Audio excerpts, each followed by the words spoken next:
Hi friends, அஸ்ஸலாமு அலைக்கும். இன்றைக்கி என்ன செய்ய போகிறோம்னா, பீட்ரூட் வச்சு சட்னி செய்ய போகிறோம். வாங்க எப்படின்னு பார்க்கலாம். அதுக்கு தேவையான பொருள், பீட்ரூட் பாதி எடுத்திருக்கேன், பாதி பீட்ரூட்டை நைஸாக அரிஞ்சு வச்சுருக்கேன், கருவேப்பிலை 2 கொத்து, ஒரு முழு பூண்டு எடுத்துங்க, தோல் உரிச்சு எடுத்துங்க, பச்சை மிளகாய் 2 எடுத்துங்க. உங்களுக்கு காரத்துக்கு ஏற்ற மாதிரி நீங்கள் காரம் போட்டுங்க. ஏன்னா பீட்ரூட் வந்து இனிப்பு, அதனால் காரம் கொஞ்சம் தூக்கலாக இருக்கட்டும்.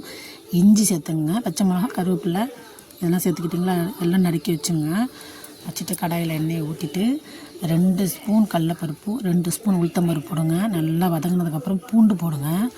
அந்த பூண்டு வதங்கினதுக்கப்புறம் இஞ்சி போடுங்க. அந்த இஞ்சி பூண்டு நல்லா அதில் வதங்கணும். முழு பூண்டு முழு இஞ்சி தான், இஞ்சி பூண்டு விழுது கிடையாது. இஞ்சி பூண்டு போடுங்க. போட்டு நல்லா வதக்கிட்டு அதில் கருவேப்பிலை, பச்சை மிளகாயெல்லாம் போடுங்க. அப்புறம் பட்டை மிளகாய் போடுங்க. பட்டை மிளகா நல்லா வதங்கணும். எல்லாம் சேர்ந்து நல்லா சுருளை நல்லா வதங்கி நல்லா மசிஞ்சு வந்ததுக்கு அப்புறமா தான் பீட்ரூட்டை போட்டு நல்லா வதக்கணும். இந்த பீட்ரூட்டு இந்த எண்ணெயிலேயே வேகணும். இந்த எண்ணெயிலே வேகிற அளவுக்கு நல்லா சிம்மில் வச்சு நல்லா வதக்குங்க. அதுக்கு தேவையான அளவு வந்து புளி போட்டுங்க.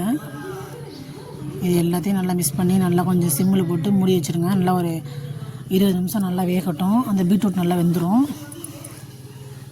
இப்போ வேகலை, மறுபடியும் போட்டு சிம்மில் வச்சு மூடிட்டேன்.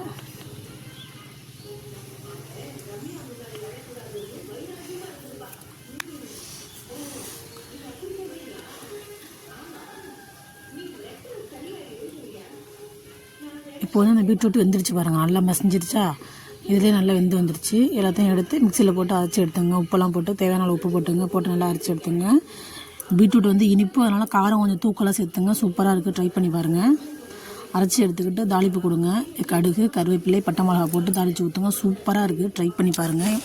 இந்த வீடியோ பிடிச்சிருந்தா லைக் பண்ணுங்கள், கமெண்ட் பண்ணுங்கள்,